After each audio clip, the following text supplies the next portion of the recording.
everybody. It's Bondal and Jolly with Elevate in 365, and thanks for tuning in to today's casual conversation.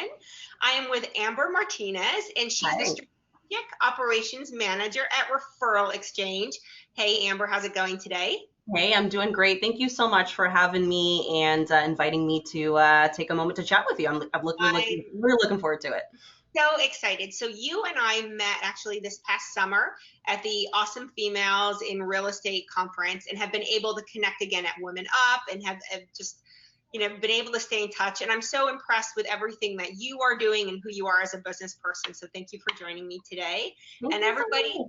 we are going to be talking about inspirational leadership today. And so when Amber and I connected on this, for me, the concept of servant leadership is a really big deal. And we really discovered that the inspirational leadership and servant leadership really are one and the same. And the approach that we take with working within our companies and within our teams is very similar. So Amber, let's start just a little bit. Why don't you tell us a little bit about Referral Exchange and what you do as a strategic operations manager? And then we can kind of segue over into our leadership conversation. Absolutely. So I work for Referral Exchange. We are the nation's leading real estate referral network, comprised of roughly about 24,000 receiving agents that we partner with on referral opportunities that we ourselves generate online. We do a ton of marketing to draft consumer buyer and sellers to have them work with top producing real estate agents and are able to pair them up quite nicely based on a lot of vetting, scrubbing that lead data and connecting with the clients on a personal level to figure out what their needs are. And you have worked your way up through the Referral Exchange company, to this leadership role. And so you said you started out on the phones way back when and have kind of plowed your way up that ladder and are looking to bust that ceiling, right? Yeah, through my very short tenure here, I've been here about 3.5 years, but been in the real estate industry for close to 8. I started out here working on the phones, having conversations with clients that were submitting those referrals into us, looking for agents, having conversations with them about what their needs were and figuring out, what's the best way to go about getting them that right level of service and connecting them with the right agents. And, through that, I was able to demonstrate a lot of ability to build relationships. And that has aided me in a lot of the opportunities that have come to me since I've been, with the organization. And in my current role as a strategic operations manager, I get to do a lot of relationship building through partnership work that we do. So we tend to work a ton of different lead-based opportunities, relationship-based opportunity, partnerships and pilots with different real estate adjacent companies that we partner with. Could include, testing out new lead sources to fill our funnel with high quality opportunities. Could talk about, leveraging our agent relationships and how we can improve on those and improve that agent experience through other organizations that also work very closely with agents as well. So a lot of really cool, unique work that we get to do. And I love because you keep saying terms like, relationships and, building and nurturing. And that really ties into our concept of our inspirational leadership or our servant leadership. And I actually was doing a little bit of prep work before this. And I thought it was really cool because when you look at the idea of being a leader inside of your organization, and whether it's you overseeing your team at Referral Exchange, whether it's a broker inside of their brokerage with leading and guiding and mentoring their agents, there's sort of these 10 fundamental elements of this sort of leadership. And I love them, and I'm going to list them off here, and I'll list them in the description for everybody too. But the traits are listening, empathy, stewardship, foresight, persuasion, conceptualization, awareness, healing, commitment to growth and development of people, and building community.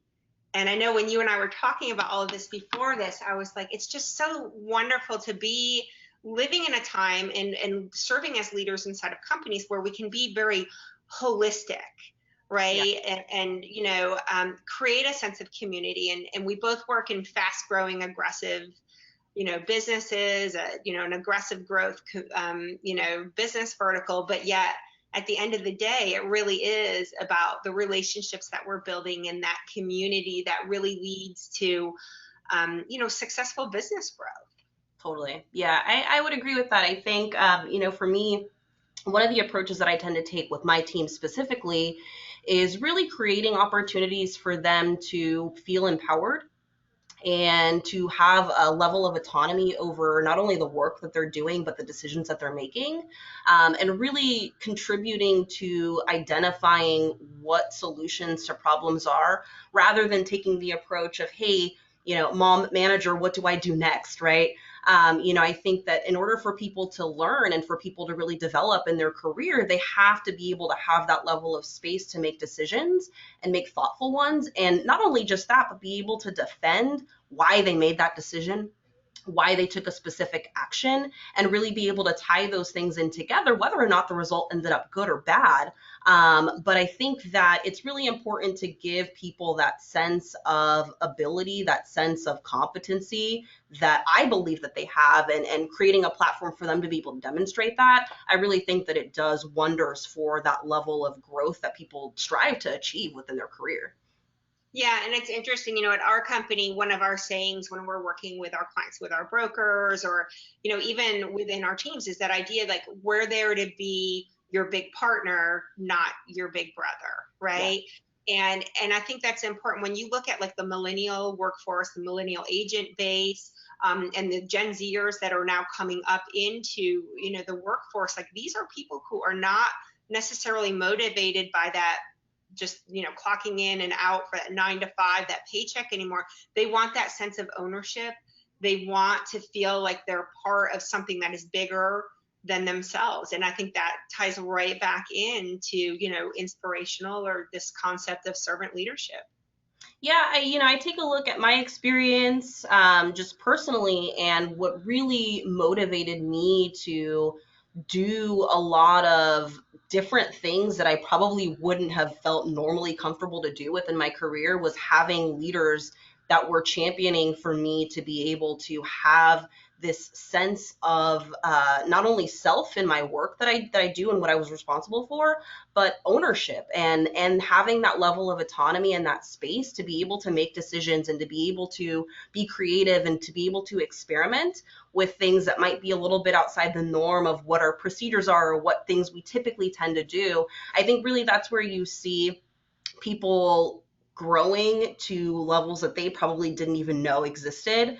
Just to share a quick story very briefly, I had a team member of mine, told me just a few weeks ago that he, a year and a half ago, wouldn't have been in the place that he was if it weren't for him being given the opportunity to demonstrate that he can think freely and work kind of outside of the norm of what our typical restrictions are.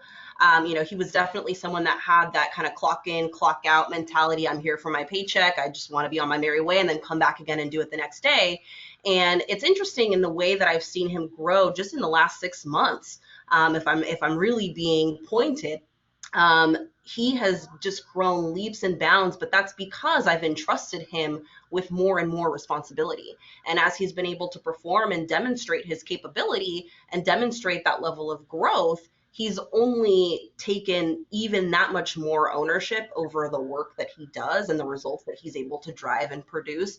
And as a leader, as a manager, that's all that I could ever ask for from the people on my team, is to see that level of continued growth in them. That shows that, me, that I'm doing something right in the way that I'm leading in my style of leadership to help that person get to that next place.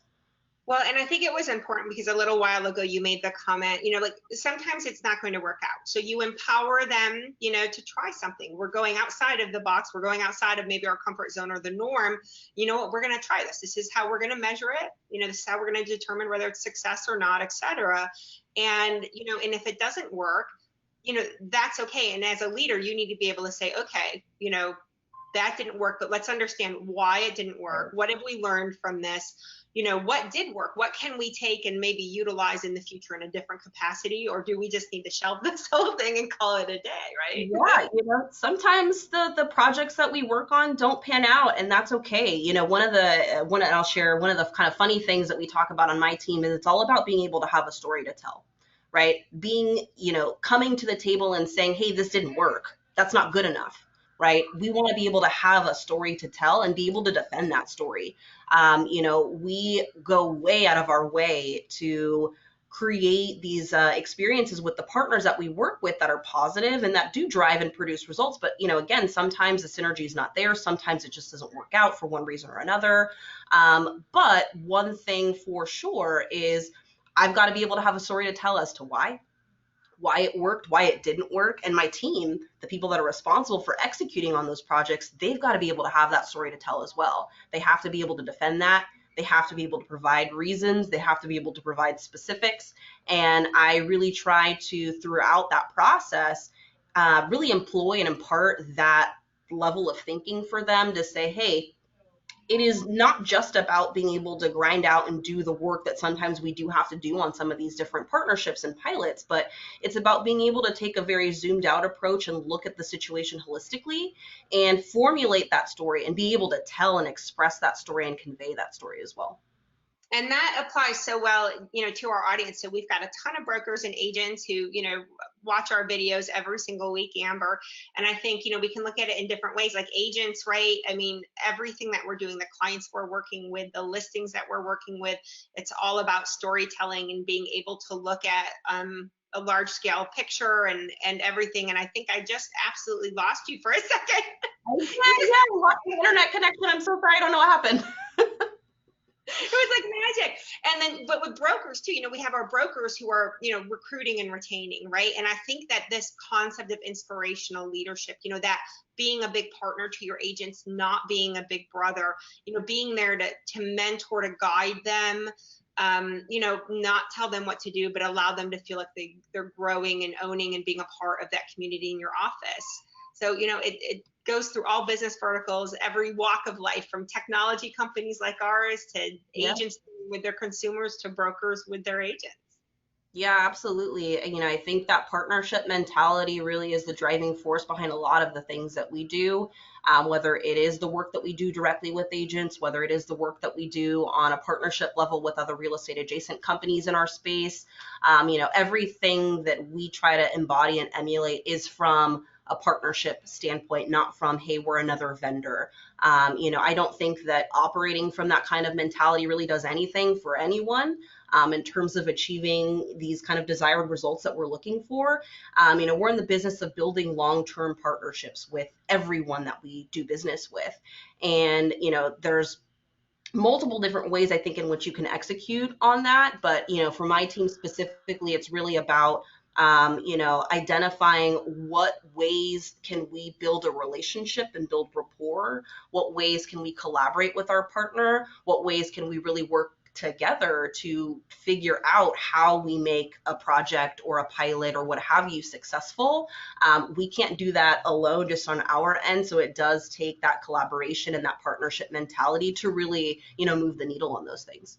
And that, really supports like real and authentic relationships that people are looking for too, and I think that's important inside of, our entire real estate community, inside of our just life communities, that people want to have real authentic moments and they want to have real connection, whether it's with their technology partner, whether it's with their real estate agent, whether it's with their mentors.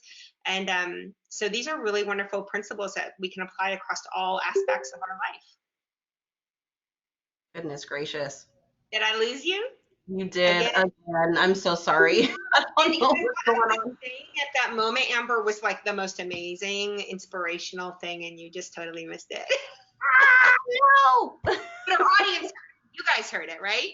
So this is why we call these casual conversations, by the way, because you just never know what's going to happen. Like sometimes, things camera going out, internet lost.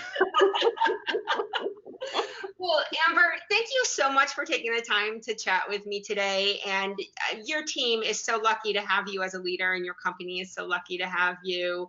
And everybody that's in our audience, thank you so much for joining us today. I'm going to share the link for Referral Exchange below. You can check them out if you want to connect with Amber and learn more about what they do. And if you'd like to learn more, of course, about Elevate, visit us at the link below. And we will see you next Friday. We release new content every Friday, and watch for it. We'll see you soon, guys. Thank you so much.